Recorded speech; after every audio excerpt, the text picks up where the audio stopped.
بسم الله الرحمن الرحيم. السلام عليكم ورحمة الله وبركاته. waxaan maanta halkaan soo istaagay inaan laba arrimood inaan ummadda Soomaaliyeed soo gudbiyo.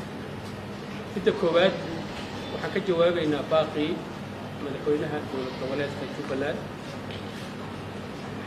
Maxamed Islaam Axmed Madoobe oo ugu baaqay in la isugu yimaado gobol wada tashi, gobol nabadeed iyo gobol walaaltinimo oo looga wada hadlo arrimaha maamul goboleedyada iyo arrimaha guud ahaan dalka Jubbaland. Arrintaas oo soo dhaweynaynaa annagu haddaanay Hirshabeellana waa aqbalnay, waxaan diyaar u nahay waqti alla waqtiga madaxweynuhu xadido oo cayino soo qayb galno si dadnimo leh aan uga soo qayb galno. Fariinta madaxweynaha waxaa ku dhahneed Soomaalinimo, dadkoo loo turo iyo in la wada tashay. fikradahaas oo dhammaan waa fikrada aan soo dhaweynayno.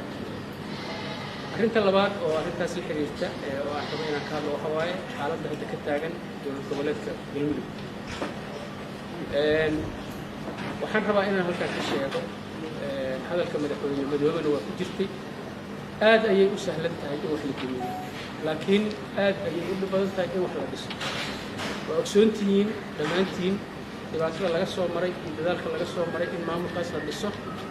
waa la socotiin marxaladaha la soo maray, waa la socotiin inay hor yaalliin weli caqabado loo baahan yahay in laga gudbo oo ay ka mid tahay wada hadalka iyo walaaleynta sunna wal jamaaca.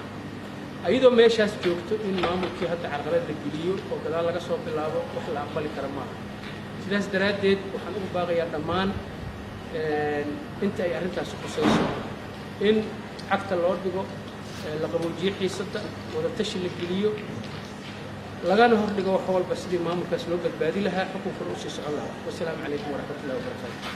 horta waxaa u sababa inaan ka jawaabno dareenka madaxweyne Axmed Madoobe oo mataqaanaa shalay soo saaray oo ah dareen dadnimo, dareen walaaltinimo, inaan muujinana muxuu ahay in loo baahan yahay in arrintan wada tashi iyo walaaltinimo lagu galo. sida asaguba uusan uga hadlin arrimaha gudaha iyo arrimaha qaybsiga uga hadla jirnimo iyo Soomaalinimo iyo walaaltinimo, aniguna hadda maanta diyaar iyo halkaan uma taagni inaan hoos u sii galo sida arrintaas wax looga qabanayo. waxaa keliya oo aan yani muhiimadda aan saaraya in loo baahan yahay xiisadda in la dejiyo, xaaladda in la qaboojiyo, wada tashi lagu dayo. cid alle ciddii arrintaas wax ka geli karta ha ahaato dowladda federaalka, ha ahaato maamulada, ha ahaato beesha caalamka iyo deeq-bixiyaasha, ha ahaato shacabka Soomaaliyeed. intaasay u taal in arrimaha yaal wax laga qabto. laakiin hadda waxaa muhiima in wax walba laga hordhigo maamulku inuusan carqalad gelin oo aan gadaal loo noqon. runtii magaalada Muqdisho waa caasimaddii waddanka, waa saldhigga muxuu ahay dowladda federaalka oo aan ka tirsannahay, waa beyska ugu weyn oo deeq-bixiyaasha iyo beesha caalamka.